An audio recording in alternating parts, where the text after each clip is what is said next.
The crack of your whip splits the air before dawn. 30 men flinch. You stand where you once knelt 15 years ago, bleeding in this same sand.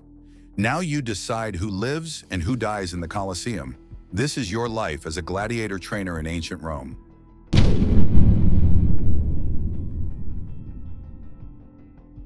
Darkness before dawn is when the ludus comes alive. You sleep little, never deeply. Your small chamber above the mess hall grants privacy but not peace. You wake to iron chains scraping stone as cell doors unlock one by one. You descend the wooden stairs, each step deliberate. Your right leg still carries the wound from your final fight, the one that ended your arena career but saved your life. The Lanista saw something in you that day beyond blood and broken bone. Leadership, control, the capacity for cruelty when necessary. The gladiators stand in formation in the central courtyard. Some are new, purchased last week from slave markets near the Forum. Their eyes still hold defiance, still believe they might escape. You see it in their jaws, how they refuse to drop their gaze. The veterans know better. They stand with heads slightly bowed, muscles loose and ready. You begin with the run. 5 circuits around the training arena, bare feet pounding packed earth. You watch from the colonnade, noting who lags behind, who pushes beyond limits. A Thracian recruit vomits halfway through the 3rd lap. You do not stop the exercise. Weakness must be burned away, or it will kill him in the arena. After the run comes strength work, lifting stones, hauling weighted logs, wrestling in pairs. You move among them with your whip coiled at your side, occasionally flicking it near a man who slows. The leather never quite touches skin, but the threat is enough. By the time the sun breaks over the eastern wall, every man is drenched in sweat. This is only the beginning.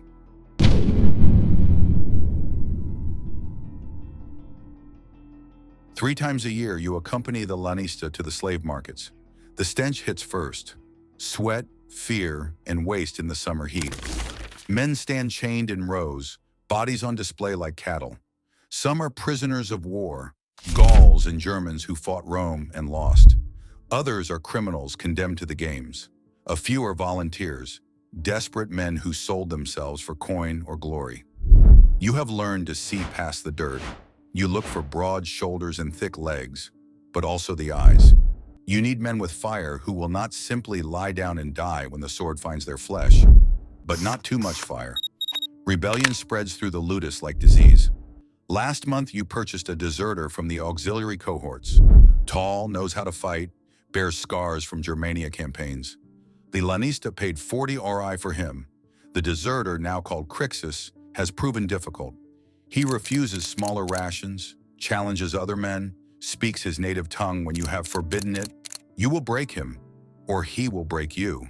There is no middle ground. The children are worse. Sometimes slavers bring boys 8 or 10 years old.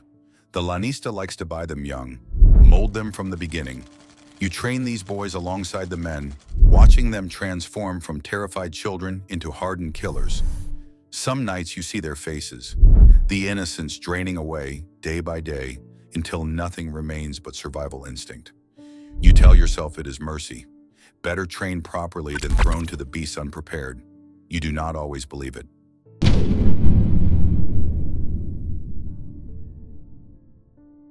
The wooden swords weigh twice what real blades weigh.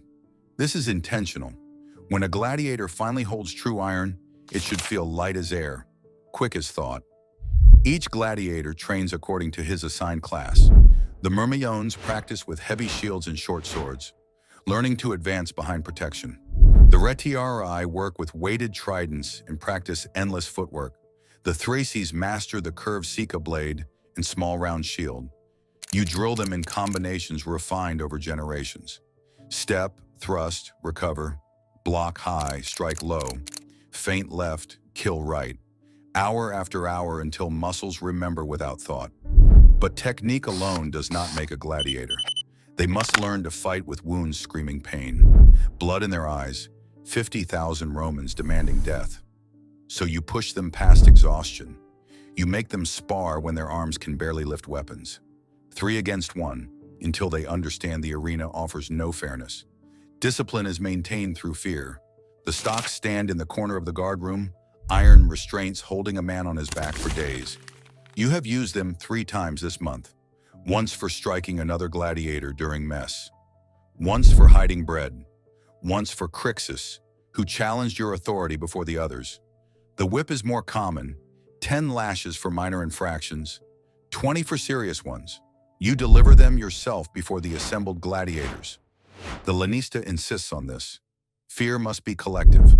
Punishment must be witnessed. Sometimes in darkness, you wonder if you have become the thing you once feared most. The answer comes quickly. Yes, but the ludus demands it.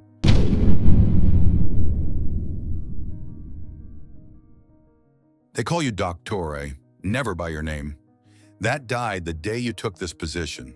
The relationship is complicated, woven from authority and dependence, cruelty and protection. You are their master, teacher, executioner when necessary, but you are also the only thing standing between them and random death. You remember Darius, a Dacian who came 3 years ago. Slight for a gladiator, quick but not powerful. You assigned him as Retiarius, taught him to use speed and distance as weapons. In his first fight, he defeated a secutor twice his size. By his 10th, crowds chanted his name. Last winter, Darius earned his freedom. The lanista granted him the rudis, the wooden sword marking release from bondage. He could have left, found work anywhere. Instead, he asked to stay, to help train others.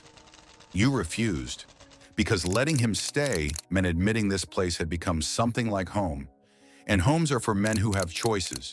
Then there are the ones you hate yourself for training. The boy from Britannia who screams at night for his mother. The African who weeps silently before every session. The man from Hispania who has stopped speaking entirely. You push them hardest, because mercy in training means death in the arena. Some gladiators see through your mask. They understand your harshness is a form of care. That every hour of suffering in the training yard might save their lives. These men respect you. They obey not from fear, but from trust. Others hate you with a purity that almost feels clean. They see only the whip, the punishments, the relentless demands.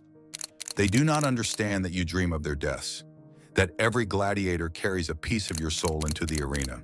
The lanista asks why you do not keep more distance, why you learn their names, their stories, their fears. He says it makes you weak. He is probably right.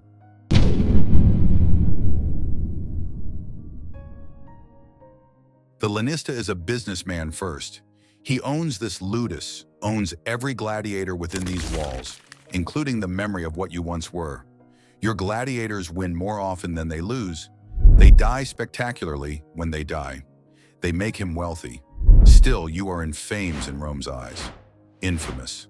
Lower than prostitutes in the social order, barely above executioners. The lanista accepts this because profit outweighs reputation. The meetings with the editors, wealthy patricians who sponsor the games, are exercises in controlled humiliation. They speak past you, address the lanista as if you are not present. When they acknowledge you, it is to demand specifics. How many men can you provide? Which ones will die well? Last month, a senator requested a specific matchup. His son had been elected quaestor, and he wanted to celebrate with games. He demanded your best Murmillo face a Retiarius who had killed his last 4 opponents. The odds were terrible. The lanista accepted.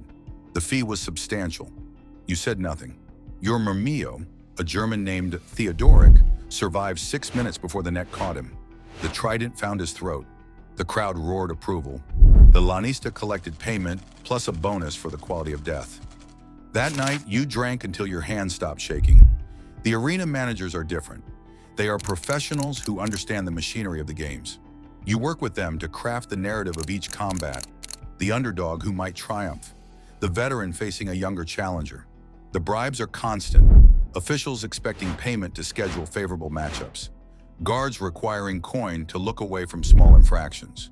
Physicians demanding extra fees to actually treat wounded gladiators. You have become complicit in the machine.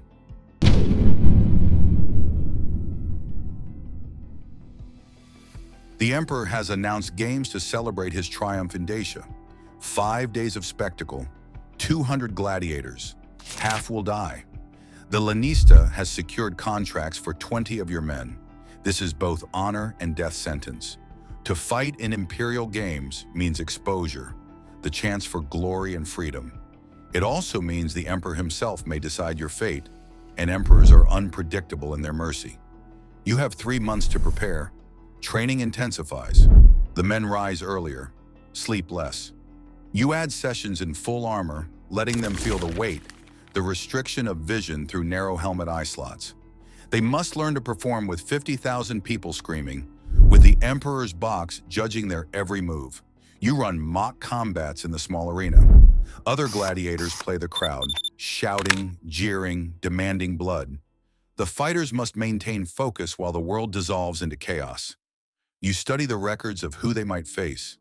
Every gladiator who survived previous Imperial Games has patterns, weaknesses to exploit. You drill your men on specific opponents, teaching them to recognize styles, to adapt mid-combat. The physicians examine each man. A strained shoulder, a poorly healed rib, weakness in the left knee. You note everything, adjust training to protect vulnerable points while strengthening them. The lanista increases their rations. Better food, more meat, wine in the evenings. Gladiators must look impressive from the highest seats. The cost is enormous, but the potential return is greater. You watch them transform. Fear becomes focus. Desperation hardens into resolve. But late at night, you calculate odds. 12 of your 20 will likely die. Maybe 15. You wonder which ones.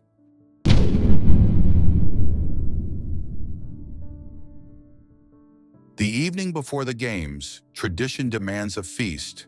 The Cena Libera, where gladiators are given rich food and freedom to eat their fill.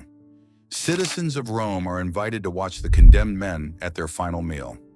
You cannot bear to watch them eat and pretend at normalcy while knowing what tomorrow brings. Instead, you walk through the cells. Most gladiators are already asleep, but some sit awake, staring at nothing. You pause at each cell, offer words that feel hollow. Remember your training. Keep your shield high. Make them remember your name. Crixus sits cross-legged in his cell. He has been assigned to fight second against a veteran Thraex known for brutality. You have taught him everything you can, pushed him harder than any other. "Doctor," he says, "I will not shame you tomorrow." You want to tell him shame does not matter, that survival is all that counts. But the words die in your throat, so you simply nod. The youngest fighter, the boy from Britannia, is crying silently. He is 15 now. You assigned him the morning slot, hoping the crowd will be merciful to youth. You crouch by his cell. The first strike is crucial. If you draw blood early, the crowd will favor you. "Do you remember the combination I taught you?" He nods, tears streaming. "Then trust your training." It is a lie. No amount of training truly prepares a man for the arena. But it is the only comfort you can offer. As midnight approaches, you return to your chamber. Sleep is impossible. Somewhere a man is praying. Another is sharpening his blade. You think about the first man you killed. How his blood felt hot against your hands. How you vomited behind the arena afterward, shaking so badly you could not stand. Now you send men to experience that same moment.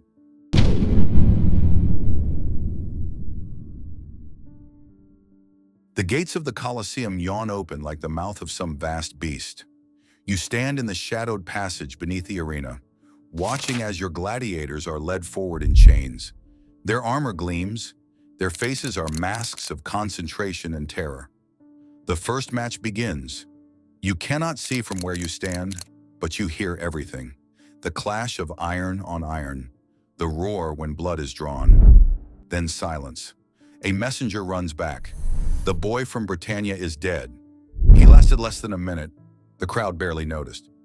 You feel nothing. Or perhaps you feel too much, and numbness is the only way to survive it.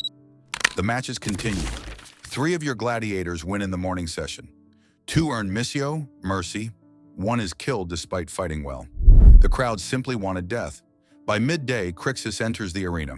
You move where you can observe through a narrow opening. He faces the veteran Thraex, a man 15 years his senior with 40 kills to his name. The fight is magnificent. Crixus uses everything you taught him. Speed over strength, deception over direct confrontation. He dodges, retreats, makes his opponent chase him. The crowd grows frustrated, but Crixus is patient, waiting for the veteran to tire. In the 8th minute, the opening comes. The Thraex overextends on a thrust. Crixus sidesteps, brings his sword down on the man's wrist. The weapon falls. The crowd erupts. Crixus stands over his defeated opponent, sword at the man's throat. He looks to the editor's box. Thousands of hands gesture. The decision comes. Death. Crixus drives his blade home without hesitation. The crowd roars approval. When he returns through the gates, blood-spattered and victorious, you embrace him. It breaks the distance you should maintain. You do not care. You lived, you whisper. I lived, he agrees. But 7 of your 20 gladiators die that day. 7 men you trained, whose names you know, whose fears you carried. The German who sang songs, the Egyptian who laughed at everything, the Gaul who believed he would earn freedom, all dead. The Lanista is pleased. The overall performance was strong. The Emperor commented favorably. There will be bonuses, future contracts, success. That night, you drink alone. The faces of the dead appear in the shadows. They will join the others, the dozens who have died over the years, the accumulating weight of ghosts you carry. Tomorrow you will begin training the next group. New slaves, new criminals, new men who believe they might be the exception. You will teach them. You will break them down and rebuild them. And some of them will die anyway. This is the curse of what you do. Every victory is temporary. Every lesson is a stay of execution, nothing more. You are not saving them. You are simply prolonging the inevitable, giving them tools to delay death by minutes, hours, days if they are fortunate. But those minutes matter. Those hours are everything to the men who gain them. So you continue, because these men deserve whatever chance you can give them, however small. You are 40 years old. Your body is failing. The limp, the shoulder pain, the shaking hands. The Lanista wants you to take an assistant. You refuse. Without their respect, you are nothing. Sometimes you wonder what would have happened if you had died in your final match. Would it have been easier? But then you see Crixus training others. You see the veterans who survived and earned their freedom. You count the men you saved. This is your legacy. Not glory or wealth, just survival. Measured in the men who walked out alive because you taught them how. You are the doctor, the man between life and death.